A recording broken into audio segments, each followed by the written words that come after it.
जय हिंद दोस्तों, स्वागत है आपका जो कि अपने आपके प्यारे से यूट्यूब चैनल मैथ्स कॉन्सेप्ट में।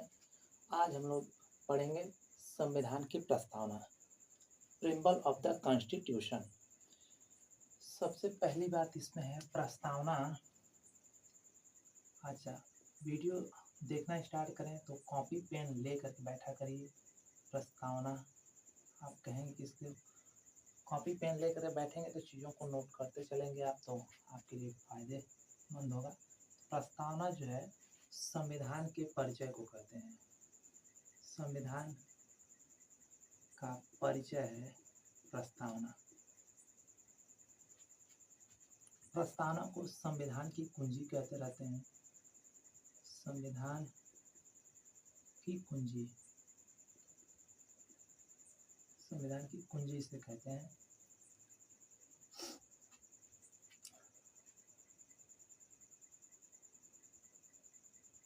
प्रस्तावना को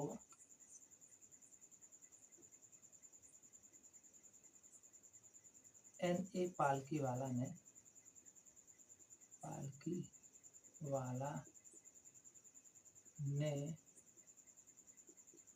भारतीय संविधान का परिचय पत्र बताया है।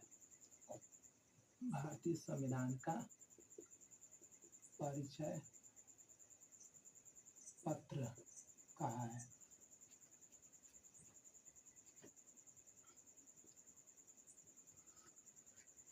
तो यहाँ से आपके दो इम्पोर्टेंट क्वेश्चंस हैं। प्रस्तावना को क्या कहते हैं, या फिर क्वेश्चन आपसे इस तरीके से पूछा जाता है, संविधान की कुंजी किसे कहते हैं, तो प्रस्तावना कहते हैं। और प्रस्तावना को N.A. पालकीवाला ने भारतीय संविधान का परिचय पत्र कह रखा है, तो ये भी आप ध्यान में रखेंगे। प्रस्तावना को सर्वप्रथम जो कि अपने संविधान में प्रस्तावना को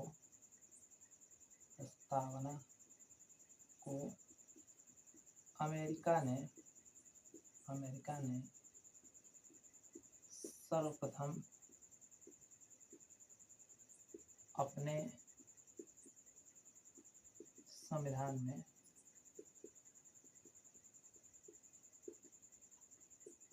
जगह दिया। तो आपसे क्वेश्चन पूछा जाएगा कि जो कि सर्वप्रथम किस देश ने अपने संविधान में प्रस्तावना को स्थान दिया था, तो आपका आंसर अमेरिका होगा। अगला सवाल आपसे पूछा जाता है प्रस्तावना की भाषा का स्रोत। तो देखिए, भारतीय संविधान की जो प्रस्तावना है उसकी भाषा का स्रोत जो है ऑस्ट्रेलिया का संविधान है। ऑस्ट्रेलिया का संविधान। भारतीय संविधान की प्रस्तावना की जो भाषा है वो ऑस्ट्रेलिया के संविधान से ली गई है। प्रस्तावना हम कहते किसे हैं?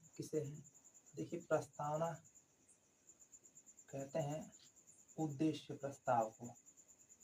उद्देश्य प्रस्ताव, ये वही उद्देश्य प्रस्ताव है जिसे पंडित जवाहरलाल नेहरू द्वारा तैयार किया गया और संविधान सभा के समक्ष पेश किया गया और संविधान सभा ने उसको स्वीकार किया। तो उद्देश्य प्रस्ताव में जो कि पंडित जवाहरलाल नेहरू ने जो बातें कही उन्हीं को प्रस्तावना में जो कि जगह दिया गया है, या फिर उन्हीं को प्रस्तावना कहा गया है। उद्देश्य प्रस्ताव जो था या फिर प्रस्तावना जो है आपकी, इसमें एक बार संविधान संशोधन किया गया। 42वें संविधान संशोधन अधिनियम 1976 और 3 नए शब्द जोड़े गए। 3 नए शब्द जोड़े गए। कौन कौन से? देखिए, समाजवादी,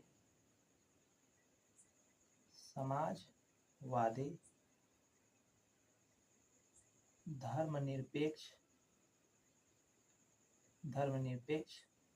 अखंडता, ये 3 शब्द 42वें संविधान संशोधन अधिनियम 1976 के अंतर्गत जोड़े गए थे। तो इसको भी आप जो कि बारीकी से ध्यान में रखेंगे।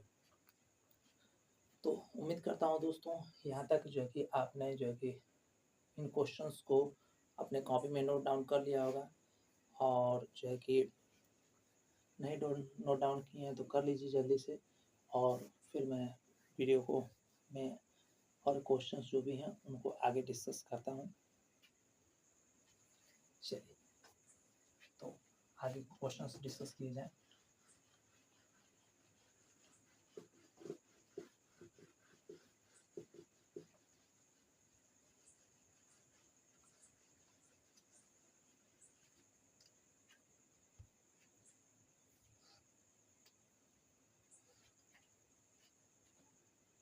प्रस्तावना के मूल तत्व। प्रस्तावना के मूल तत्व कितने हैं? 4 हैं। प्रस्तावना के मूल तत्व 4 हैं। पहला तत्व है संविधान के अधिकार का स्रोत। संविधान के अधिकार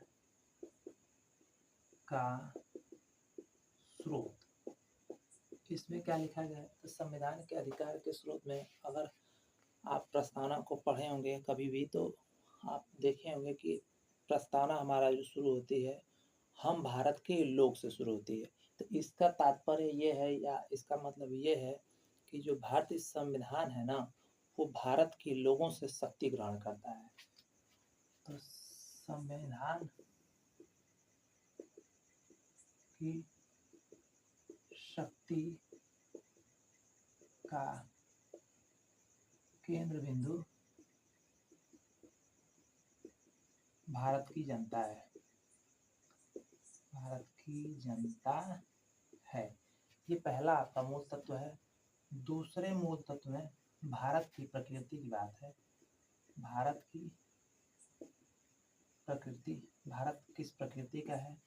तो भारत की प्रकृति है समाजवादी। समाजवादी। देखिए इन सभी शब्दों का कुछ ना कुछ मतलब है, उसको मैं अलग वीडियो में डिस्कस कर दूंगा। मैं इसमें बस ऐसे ही बता चला हूँ। समाजवादी, धर्मनिरपेक्ष,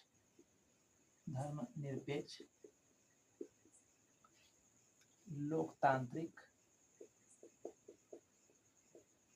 गणतांत्रिक,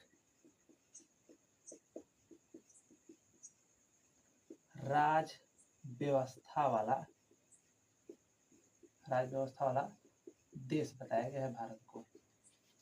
देखेंगे तो प्रस्तावना में ये शब्द आए हुए हैं, समाजवादी, धर्मनिरपेक्ष, लोकतांत्रिक, ठीक है, राज व्यवस्था वाला देश भारत है।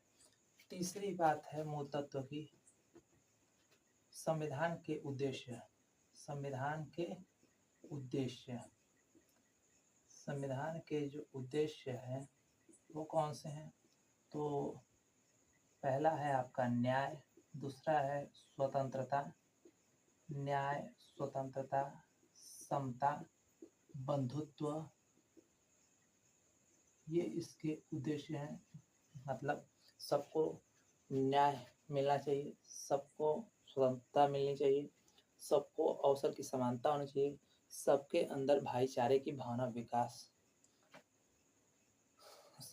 बंधुत्व का मतलब है जो कि सभी के अंदर भाईचारे की भावना का विकास होना चाहिए।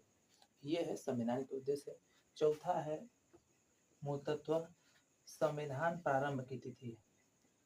संविधान प्रारंभ की तिथि का उल्लेख। तो तिथि कौन सी है?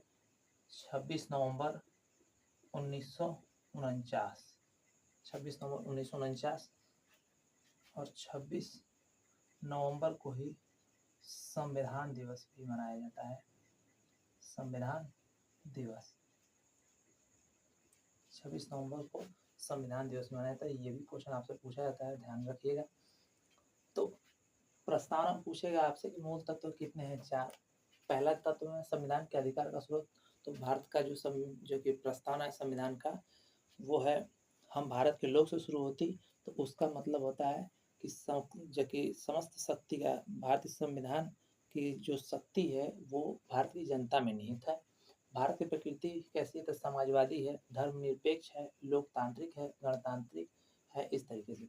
संविधान का उद्देश्य क्या है? तो सबको समान रूप से न्याय मिलना चाहिए, सबको स्वतंत्रता मिलनी चाहिए, अवसर की समानता होनी चाहिए, बंधुत्व की भावना होनी चाहिए। संविधान प्रारंभ की तिथि है 26 नवंबर 1949 और 26 नवंबर को ही संविधान दिवस के रूप में मनाया जाता है। चलिए अब जो है और कुछ क्वेश्चंस को हम लोग आगे डिस्कस करते हैं।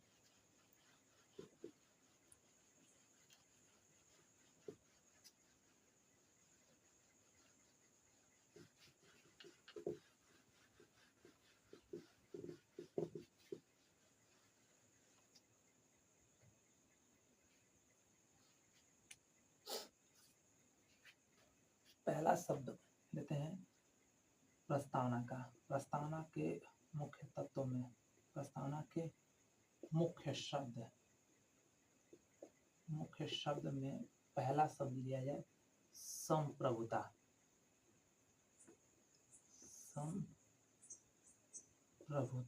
संप्रभुता का अर्थ होता है क्या, इसको हम लोग जानने की कोशिश करें तो संप्रभुता का अर्थ होता है भारत जो है कि न तो किसी देश पर निर्भर है और न ही किसी देश का डोमिनियन है। अर्थात भारत अपने आंतरिक और बाह्य मामलों में जो है कि निर्णय खुद ले सकता है, ठीक है, इसकी अपनी ये पावर है। तो संप्रभुता का यही मतलब है कि भारत अपने आंतरिक और बाह्य मामलों में खुद निर्णय ले सकता है। संप्रभुता का ये मीनिंग होता है। दूसरा वर्ड आपका है समाजवादी। अच्छा, जो कि राष्ट्रमंडल देशों की बात करें तो 1951 में जो कि भारत ने ब्रिटेन को जो है कि राष्ट्रमंडल का प्रमुख माना, लेकिन इससे जो है कि भारतीय संविधान में जो वर्ड है संप्रभुता, उस पर जो है कि इसका ज़्यादा कोई असर नहीं है, या फिर आप ना के बराबर कह सकते हैं। तो इससे संप्रभुता पर भारत को जो है कि इससे कोई दिक्कत है नहीं। दूसरा वर्ड आपका समाजवादी। देखिए समाजवादी जो वर्ड आपको दिख रहा है, समाजवाद दो प्रकार का होता है।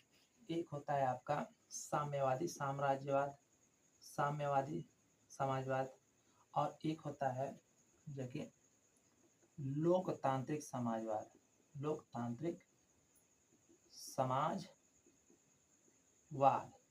तो हम लोगों का जो समाजवाद है वो ये वाला है, लोकतांत्रिक समाजवाद। लोकतांत्रिक समाजवाद जो है ये आस्था रखता है मिश्रित अर्थव्यवस्था में, जहाँ पर जो कि निजी तथा सह अस्तित्व वाली कंपनियों का, कृषि का, सबका जो है कि मेल जोल होता है, ठीक है। तो लोकतांत्रिक समाजवाद किस में आस्था रखता है, मिश्रित अर्थव्यवस्था में। सुप्रीम कोर्ट के कहने के अनुसार, सुप्रीम कोर्ट ने बताया लोकतांत्रिक समाजवाद का जो है कि मेन उद्देश्य होता है गरीबी की असमानता, ठीक है, गरीबी की असमानता, फिर अपना अवसर की समता, ये सब चीज़ें सुप्रीम कोर्ट ने बताया समाजवाद से संबंधित भाग में। तो लोकतांत्रिक समाजवाद की दो अवधारणाएं हैं, एक है गांधीवादी विचारधारा और एक है मार्क्सवादी विचारधारा। तो देखिए यहाँ से आपसे क्वेश्चन पूछता है कि भारतीय समाजवाद सबसे ज़्यादा किस विचारधारा की तरफ जो है कि झुका हुआ है, तो आप ध्यान में रखिएगा गांधीवादी विचारधारा की तरफ जो है कि हमारा समाजवाद झुका हुआ है, जिसे आप लोकतांत्रिक समाजवाद के नाम से जानते हैं। इसके बाद आपका तीसरा वर्ड अगर डिस्कस किया जाए तो वो है आपका धर्मनिरपेक्ष। तो वो यहाँ पर मैं डिस्कस कर रहा हूँ, और जो कि कुछ वर्ड अगले वीडियो में डिस्कस कर दूंगा। धर्मनिरपेक्ष, इसका मतलब होता है धर्मनिरपेक्ष का कि भारत का जो है कि राष्ट्रीय स्तर पर कोई भी विशेष धर्म नहीं है। भारतीय संविधान और भारत की सरकार जो है कि सभी धर्मों को समान रूप से बढ़ावा देगी, ठीक है, किसी एक धर्म विशेष के बारे में बात नहीं करेगी। तो धर्मनिरपेक्ष का यही मतलब होता है दोस्तों। देखिए दोस्तों, वीडियो को देखने के बाद अगर आपको जो कि जानकारियाँ पसंद आए तो प्यारा सा एक कमेंट करना वीडियो के अंत में ना भूलें, ठीक है। इससे हमें क्या होगा कि हमें भी ये पता चलेगा कि और भी इस वीडियो में कितनी चीज़ें ऐड की जाएं, ताकि जो है कि वीडियो और भी अच्छे से अच्छा लगे और आपके लिए हेल्पफुल हो। धन्यवाद दोस्तों।